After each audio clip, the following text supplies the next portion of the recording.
Welcome to all my students in Sanjeev Vajpayee chemistry classes. तो students, इससे पहले हमने आप लोगों को फलों में कौन सा अम्ल पाया जाता है इसके लिए हमने एक वीडियो जारी किया था जिसमें ट्रिक्स के माध्यम से याद करने को सिखाया था। तो आज यहाँ पर हम कुछ वस्तुओं और उनके खोजकर्ताओं के नाम पढ़ेंगे और इनको ट्रिक्स के माध्यम से समझेंगे। तो आइए समझते हैं। स्टूडेंट्स, हमने यहाँ पे कुछ आविष्कार और उनके खोजकर्ताओं के नाम बोर्ड पर लिख रखे हैं। सबसे पहले हमने लिखा हुआ है टेलीफोन, और टेलीफोन के आविष्कारक कौन थे? Graham Bell. तो इसको याद कैसे रखना है, आइए इसको समझते हैं। देखिए, टेलीफोन में लास्ट में एक शब्द आता है फोन। ये लास्ट में क्या आता है? इसमें फोन आता है। अब जब फोन होगा तो उसमें घंटी बजेगी, और घंटी को क्या कहते हैं? बेल। तो इस तरीके से याद रहेगा कि जब फोन है तो फोन में बेल बजेगी, यानी टेलीफोन की खोज किसने की थी? ग्राहम बेल ने की थी।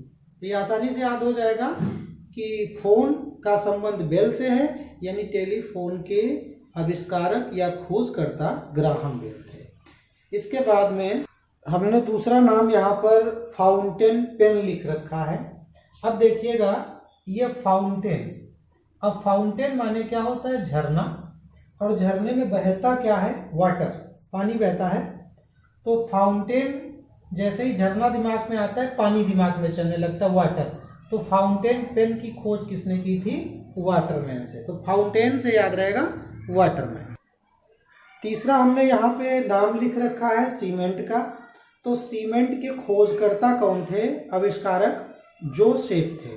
अब देखिए, सीमेंट में लास्ट में क्या निकला? जोसेफ। अब सेप का मतलब होता है आकार, ठीक है। ये जो शेप लिख रखा है इसका मतलब क्या होता है? आकार। अब सीमेंट से आप जो कोई भी वस्तु बनाना चाहें, जिस आकार में आप डालना चाहेंगे, जिस शेप में डालना चाहेंगे, उसी के सांचे में आप सीमेंट को डाल दीजिए, वो उसी तरीके की बन जाती है। तो शेप का मतलब होता है आकार, यानी सीमेंट से वस्तुएं बनाने के लिए आप जिस आकार के सांचे में डालेंगे वो उसी आकार में ढल जाएगा। तो जो जिस आकार कह लो या जो आकार कह लो, तो जो आकार का मतलब जो शेप हो गया, जो शेप हम देना चाहते हैं। यानी सीमेंट के खोजकर्ता कौन हो गए? जो शेप हो गए। अब अगला चौथा हमारा क्या आता है? Diesel engine. अब डीजल इंजन तो आप ऐसे ही नाम में ही डीजल निकल रहा है, ठीक है। डीजल इंजन में क्या निकल रहा है? डीजल। और इसके खोजकर्ता के नाम में भी डीजल निकल रहा है। तो इसकी खोज किसने की थी? Rudolf Diesel. ये तो आसानी से याद हो जाएगा। डीजल इंजन की खोज किसने की थी? तो जिसके नाम के अंत में डीजल निकल रहा है उसी ने डीजल इंजन का आविष्कार किया है। अब इसके बाद में हमने यहाँ पे एक पांचवा लिखा यहाँ पे विद्युत जनरेटर।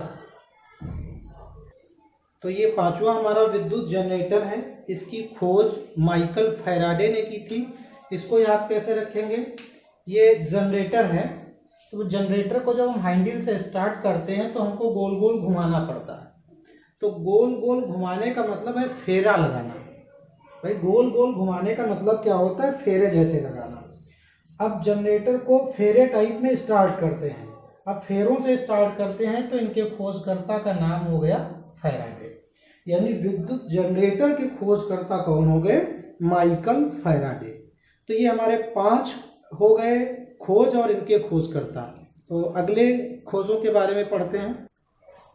तो हमने छठा यहाँ पे नाम लिख रखा है कंप्यूटर, और कंप्यूटर के खोजकर्ता कौन थे? चार्ल्स बेबेज थे। आइए इसको समझते हैं। देखिए, जो कंप्यूटर होता है बहुत चालाक होता है, उसके अंदर सैकड़ों चालें होती हैं। तो चार्ल्स की वजह से, चालाक होने की वजह से चार्ल्स, ठीक है। कंप्यूटर में सैकड़ों चालें होती हैं, जिस वजह से हमको इसके खोजकर्ता का नाम याद आ जाएगा चार्ल्स। और क्या हो गया? Charles Babbage. कंप्यूटर में चाल होती है तो चार्ल्स बेबेज। अब अगला हमने लिख रखा है यहाँ पे साइकिल की खोज किसने की? मैक मिलन ने की। अब इसको भी एक कहानी से समझते हैं। जैसे पुराने जमाने में लोगों के पास साइकिल नहीं होती थी, तो सबसे पहले जो कोई व्यक्ति साइकिल लाया तो उससे सैकड़ों लोग मिलने के लिए गए, देखने के लिए गए। अब भाई, जब मिलने के लिए गए तो इसकी खोज किसने कर दी? मैक मिलन ने कर दी। पहली बार साइकिल आई थी तो सभी मिलने गए, देखने गए।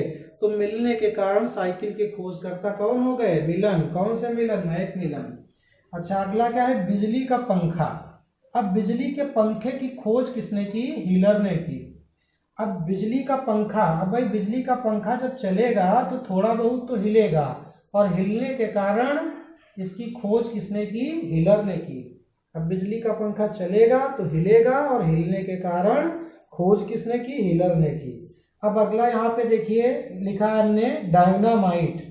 अब डायनामाइट क्या होता है? एक विस्फोटक होता है। अब विस्फोटक को आजकल जब हम विस्फोट करते हैं तो रिमोट सिस्टम है, बटन दबाया और विस्फोट हो गया, यानी हमको ताकत नहीं लगानी पड़ती, कोई भी बल नहीं लगाना पड़ता है, यानी नो बल, कोई भी बल नहीं, नो बल।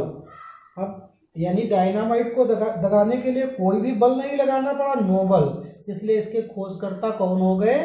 Alfred Nobel. कोई भी बल नहीं लगा, इसलिए अल्फ्रेड नोबल। अब अगला यहाँ पे हमने रेल इंजन लिख रखा है। अब भाई जब सबसे पहले रेल का इंजन बना होगा तो एक नई खोज हुई थी, तो जिसने भी रेल का इंजन बनाया उसके सैकड़ों फैंस हो गए, और सैकड़ों फैंस जिसके हो गए तो इनके नाम में भी फैन निकल रहा है, फैंस, यानी रेल का इंजन बनाया उनके सैकड़ों फैंस थे, इसलिए रेल इंजन की खोज किसने की? स्टीफेंस ने की। तो इससे कुछ आपको आइडिया हो जाएगा, थोड़ा याद करने में मदद मिलेगी कि इनके खोजकर्ता यानी खोज और खोजकर्ता कैसे हैं। तो इससे एक दिमाग में बना रहता है, मेमोरी बनी रहती है कि किन आविष्कारों की खोज किसने की थी।